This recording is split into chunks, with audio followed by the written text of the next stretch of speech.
Can past life memory be proven? In this video, I'm going to go over the validity of past life regression. How can it be proven? When I started this, I'm a skeptic. I read the books. I was still skeptical about how this can be happening. From my perspective, how can, like, say if you have a camera, imagine a human being and a camera. A camera can only record after the camera has been made, after it's been developed or made, and it can only record what it's been on there since it's been made. But a human, imagine that our minds are like a computer, and all of our minds are not on the internet. So we have our individual mind that's hooked up, and then what happens when we hook it up to the collective? So it's hard to think about how your mind can remember memories before this lifetime. And that's what we can do with past life regression. That's what makes it so unbelievable and wild at the same time. But the problem is it's happening all over the world with people from all different cultures, millions of people at this point. So what is this phenomenon? It's almost like quantum physics in a way, where we're able to uncover memories or secrets that we shouldn't perhaps know about. So how do we know what's real, and how do we know they're not making it up? Now, if someone says to me, seeing is believing, I'd say, well, can you see love?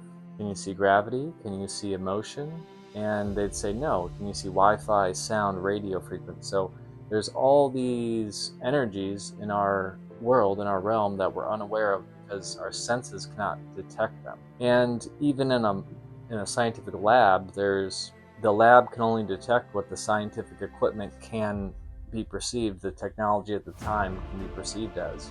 Even temperature was, we can detect temperature now, but back in the day there was no way to even do that. So we need to develop our science to be able to detect these things, because if we put a soul under a microscope, well, we're not going to get very much. Even when we put a particle under a microscope, it goes down to the atoms and quarks, and we are all energy at the end of the day. So today I'm going to go over many different key points that you can deep dive into each one of these points and find them all to have very valid explanations, facts, and reasoning behind all of them. The first one is past life regression. This can be done with people from all different walks of life, cultures. It's like gravity. If you don't believe in gravity, it still works. Past life regression still works, whether they believe it or not. When I was first starting this, I did this with people, friends of friends, and I would just tell them it's a spiritual session, and one after another they all went into their past lives, and that kind of blew me away because the word past life isn't even in the script. It's not even part of it. So at this point, there's hundreds of books on past life regression. The authors are very valid, and they've done, like, Dolores Cannon's done 45,000 sessions. Michael Newton's done 50,000 sessions with people from all different walks of life. At this point, I think millions of people around the world have experienced past life regression. I personally have done about 1,000 sessions at this point, and I mean, unless every single one of my clients is just coming to me and lying to me, paying me hundreds of dollars for a session and lying to me, that doesn't make any sense. They're all having these amazing transformations, and in the sessions it's deeply connected to emotional parts of who they are. So this can be done with all different cultures. Doesn't matter walks of life. It's like an experiment. You can do it over and over again and get similar results. The people will go into their own individual past life experiences, but the script or the meditation that I do, or that we do, is very similar. It's just a deep relaxation. It's like a meditation, and we can go into our past lives in a prolonged theta frequency. So in these sessions, we go to the theta frequency, that right below dreaming, delta, and right above deep meditation. It's the frequency all channelers access when they either readings, mediums, channelers. We go into it when we're on psychedelics. We also go into it in different parts of the day. And so past life regression books, there's a plethora of that out there. But let's go a little bit deeper. So let's go to children's past lives. Children also operate in the theta frequency, the frequency of hypnosis. from 0 to age 8, all children are in this frequency. That means anything you say to them, they will absorb. They're like sponges. They're just being programmed to be adolescents, then go into the real world. So that's the way our brain adapts to survive, really. So children operate in the theta frequency so they can access their past life memories sometimes. There's thousands of past life children's cases by children's past life cases. Dr. Ian Stevenson out of the University of Virginia has done thousands of cases. And then after that, Dr. Jim Tucker is his predecessor, and he's done thousands of cases. Jim Tucker has 2 books, and his books are very clinical, very skeptical, and just laying out the facts. In his books, he has detectives, like police detectives, ask the kids what's happening, and then they do the research on the back end, and these children, 3 and 4 years old, sometimes are able to give them the names, addresses, birthdays, events, places they've been before, and it all matches up. And unless these kids are just getting false memories, where are these children getting these memories from? It's like they're telling their mom, remember when I was the dad and I used to scold you? Or remember when I was the parent and I used to feed you before I came down from the castle in the sky? So these kids are, they're getting these, so the kids are getting these intuitive downloads from somewhere. And then after age 8, they're not able to really recall them. And that is congruent with theta frequency brain state that they move out of as they get older. So evidence doesn't just end in academia. Over half the population believes in reincarnation currently. The East has learned about it from a young age. The West forgot. I know there's that song, Christ Will Come Again, in Christianity. And so what does that mean? It's going to come again. But Hinduism, Jainism, Buddhism, Taoism, they all believe in reincarnation from a very young age. In addition to religion, there's something on the opposite side of the spectrum, which is plant medicine or psychedelics. So there's the religion aspect, but on the opposite end is shaman aspect or plant medicine, ayahuasca, DMT, LSD. Some of these psychedelic medicines, people report seeing the same things in the spirit realm as they would with a past life regression or a near-death experience, which I'll get to in a moment. I'm friends with several shaman, and many shaman were like the wise medical person of their tribe back in the day. And so shaman, almost all of them, it'd be hard pressed to find one that doesn't believe in past lives. Past life work comes up so often in ayahuasca ceremonies and these ceremonies that people come to me from a ceremony and they'll say, hey, a past life came up in the ceremony. I'd like to explore it more and do a session. Do a deep dive, prolonged theta frequency into the past life to iron out what happened. And these plant medicines, guys, are a very high vibration. So on the Hawkins scale of enlightenment, sadness, fear, anger resonate at a very low vibration. Neutrality, then there's happiness, joy, love, and enlightenment. Well, these drugs or psychedelics also, everything resonates at a frequency, right? So alcohol, marijuana resonate kind of lower down here. So if you are sad or depressed, it can bring you up a little bit. But if you're already resonating at high frequency, that's why people listening to this video might realize alcohol doesn't have that same effect anymore on us. It's less desirable because it brings us down. So ayahuasca, LSD, bufo, DMT resonate at a very high frequency, and that's why we feel better after we do them. It's more just to do it, to experience it, to work through some things. It's almost like therapy, and that's why it's very, very, very enlightening for a lot of people to try these things. I'm not a shaman, so I cannot recommend it. So let's move on to the next topic, which is near-death experiences. This is one of my favorites because NDEs or near-death experiences has exploded in the last 20 years because of defibrillators and ways to save people, and we're getting a lot of cases of people coming back that clinically has died. That means their heart stopped beating. And there's a book called Life After Life, Death or In Between are all really good books. I've looked and there's like hundreds of books on near-death experience cases, And for me, one case wouldn't be enough. Just like one of these points would not be enough to make what we're talking about valid. What I'm looking for is hundreds of cases that are all reporting similar things, and that's what we're getting with these near-death experiences. They're saying that they're conscious beyond the veil, beyond this life. They're able to look down at their body.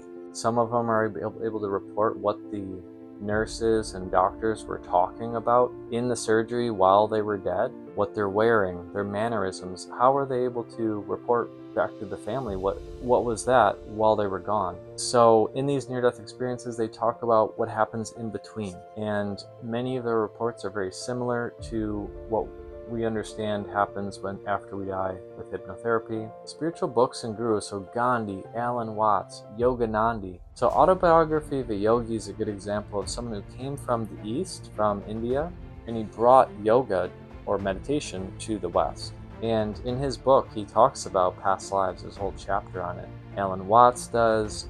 Almost all these spiritual books talks about it, and the Bhagavad Gita talks about it. So there's so many spiritual books and gurus that talk about it that can't go without saying. So when we do a deep dive into each one of these topics that I just explained, past life regression, children's past lives, psychedelics, near-death experiences, all of the above, there's 8 billion people on this planet. Someone knows the answer to everything, and some things, like it or not, are hidden from us. The truth is hidden from us by the people that run the world. We'll get to who runs the world in another video, but this one is understanding the game we're playing, the simulation, the matrix that we're in, whatever it is to you. It's a very spiritual, if it is a simulation, it's a most spiritual, loving simulation, because this whole universe is built on one thing, and that emotion is love. When we're connected, when we're in meditation and bliss, we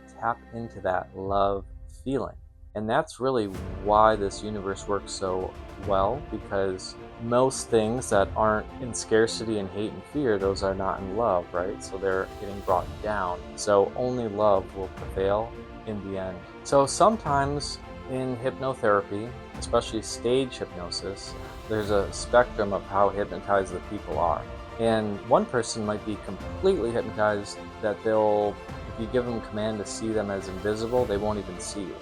Other people are just kind of faking it to be charismatic for the crowd. In hypnotherapy, there's levels of how deep you are. Some people think they're making it up at first. I thought I was making it up at first. My first session. I did a session 3 years later. I saw the same thing, and I had a dream that night, and it was very clear to me that I was not my imagination. We are still tapping into that dreamlike frequency, the pineal gland, and we're tapping into that antenna, but there's a clear difference. The ego pushes things and we want to believe it. When it comes to us naturally without forcing it, that's real. And so in these sessions, I had a person seeing clear visions, feelings, and knowings. And he even said that was too real. I must have been making it up, because he was seeing such clear, vivid imagery, and it actually all made sense when I get into it with his questions and everything, and who he is and all the connections. And after he looked at all the connections, he's like, oh, well, there's literally no way. It's, there's a lot of coincidences and synchronicities, but this, it's too much. So the question is, how do we prove it? So it's pretty hard, because a lot of times in history we don't have internet or newspaper back then, so it's literally impossible to find out who an indigenous tribe member was from Africa from 30,000 years ago. So it takes very specific cases to find evidence.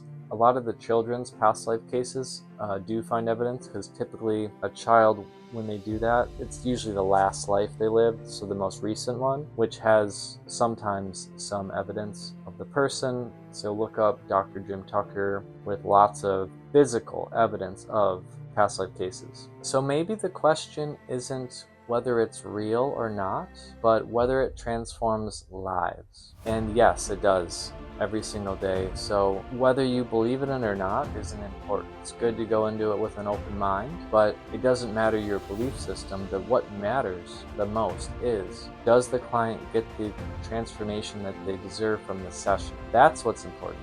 Whether it's a memory, a dreamscape, a metaphor, it doesn't really matter. What matters is that they get the releasement, they get the awakening, they get the clarity moving forward. Let me give you a comparison.